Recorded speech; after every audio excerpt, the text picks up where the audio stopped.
Georgia has taken down Notre Dame a couple times en route to a national championship, circa 1980 and let's say 2017 as well. They will try to do it again here. We got Jed May on the line from Rivals UGAsports.com. Jed, how you doing? Doing good. Ready to get down to New Orleans for what should be a pretty good matchup. Absolutely. And of course, this matchup, the most affected by the news of Carson Beck, who had to leave the SEC championship game, not able to play in this one. So all eyes are on Gunnar Stockton, who was obviously a prized recruit at that point in his career. He's been on campus for a couple of years. He's been in the system for a long time. Obviously, he was able to ignite this team to a certain extent in replacing Carson Beck and leading some key drives there. What are your thoughts about the difference in style of play what Gunnar Stockton brings to the table? Yeah, I mean, the obvious thing is Gunnar brings more of a running element to his game. You saw it a little bit in the SEC championship. Seemed like every other play was a quarterback draw, but you saw some, quarterback sweeps. I think it wouldn't shock me early in the Sugar Bowl to see him keep it on a zone read or something, because if nothing else, he make the defense think about it. So he's got that going for him. I think he's just got to not make the huge mistake, because you saw that at the end of the SEC championship. He played pretty good, and then late in that fourth quarter, he throws an interception to the middle of nowhere, and that very easily and realistically could have cost Georgia an SEC title. So just play within yourself. Know you've got good players around you to make your job easier. But I do think he's just got a confidence and a leadership about him that makes him an easy guy to follow. Georgia players have said it all week. He's just a guy that naturally people want to follow. So that's obviously very important for a guy in this position, especially a quarterback. So we'll see. He's like you said, he certainly gave the team, the fans a spark when he came in against Texas. Tough to give a team a spark, though, when they're dropping passes, and that's plagued Georgia all season. And some of these are inexplicable, just as they've not been worked on, or they have not, I shouldn't state it that way, have not been improved in that area. And there's a couple culprits in mind. Well, what are your thoughts about that situation and how that's being addressed? Because they're very talented players. Yeah, and it really doesn't make a lot of sense, because it's a lot of the same guys around the team last year. You think of Dom Lovett, who's dropped several. Aran Smith is obviously kind of the guy that's been in the crosshairs for a lot of these.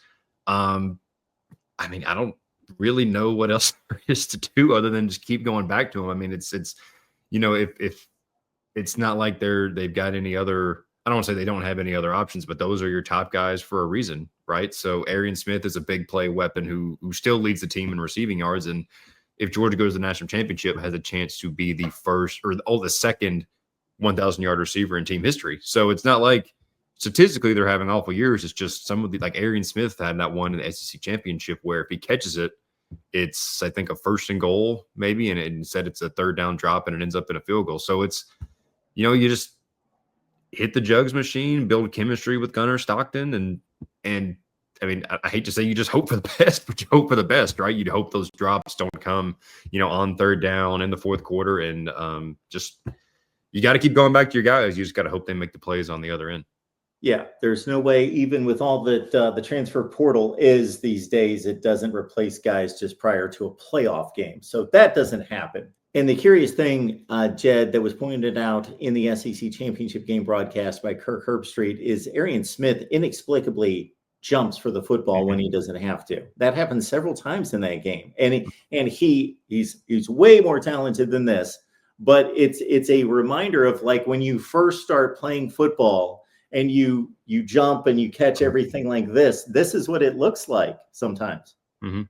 Yeah, and he actually was asked about that this week, and he just said, yeah, it's I don't make excuses. It's a drop is a drop. It's my job to catch the ball. I've got to not do that. I've got to be better. And again, it's like, it's inexplicable.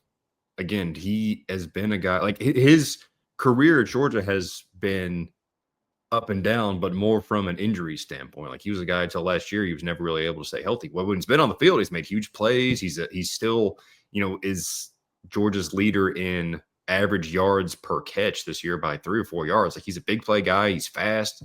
He's got decent size. He's become a better blocker.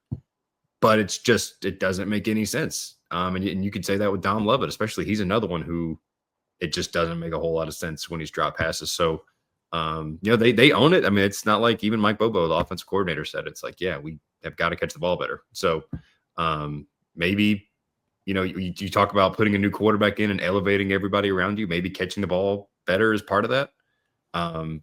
You got to do everything you can to help out a new quarterback. I mean, dropping passes on any down, but especially those third downs, are a kind of step one to help out a new quarterback.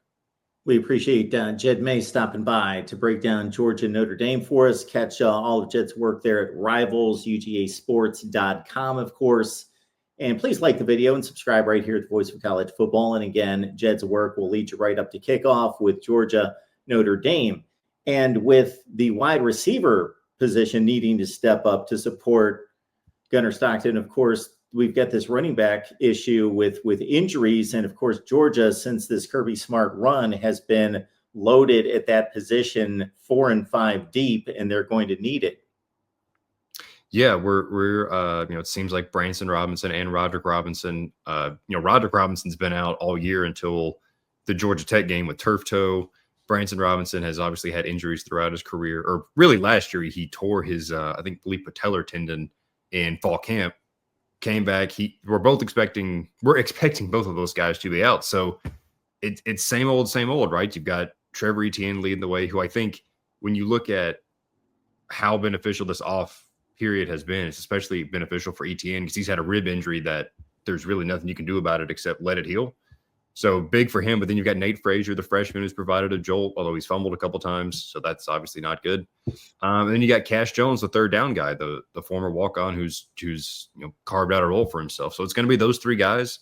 Maybe you use freshman Dwight Phillips or Chauncey Bowens to spell the guys for a play here and there.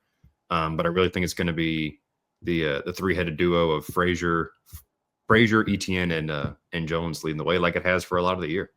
And Frazier, from the time that he stepped on the field against Clemson, seemed to just maybe have another gear, or there being something different about him. And then, of course, Etienne, I thought he looked close to 100% in the SEC championship game. So, again, Georgia, exceptional depth at a high level, should pay off even when injuries hit that position. Speaking of which, Jed, ever since this team took control, meaning this program took control of college football in 2021, they have been the predominant favorite. And even in a season in 2023 where they lose the SEC championship game, get left out of the playoff, Vegas basically tells us they would be a favorite against anyone and everyone. And that's been the case, again, since they took the mantle from Alabama.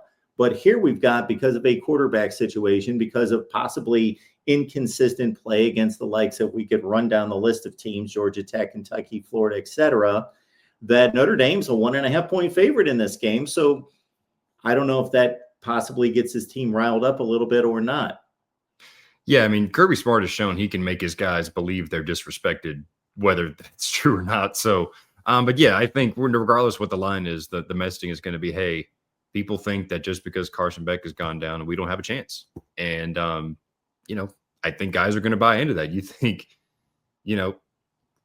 these guys know what they're capable of around Gunnar Stockton. And again, he doesn't have to be Superman. And I think that's what he needs to understand. He needs to distribute the ball to the backs. But the thing about it is, to me, Georgia needs to run the ball well, and they need to play good defense. And that's with Gunnar Stockton, Carson Beck, Stetson Bennett, whoever at quarterback in this game. So if your defense is getting shredded or you can't run the ball, then you're probably out of luck, no matter who your quarterback is. So if they do those things behind Gunnar Stockton, I think he'll be able to make enough plays to win this game. And I think looking forward, I think he's good enough, or this team is good enough with Gunnar to beat Notre Dame. And I think they're good enough to beat whether it's Penn State or Boise State in the semifinals if they get there. Now, are they good enough to beat Oregon? I don't know, but you get into that one game, and theoretically Gunnar would have had 2 starts under his belt at that point.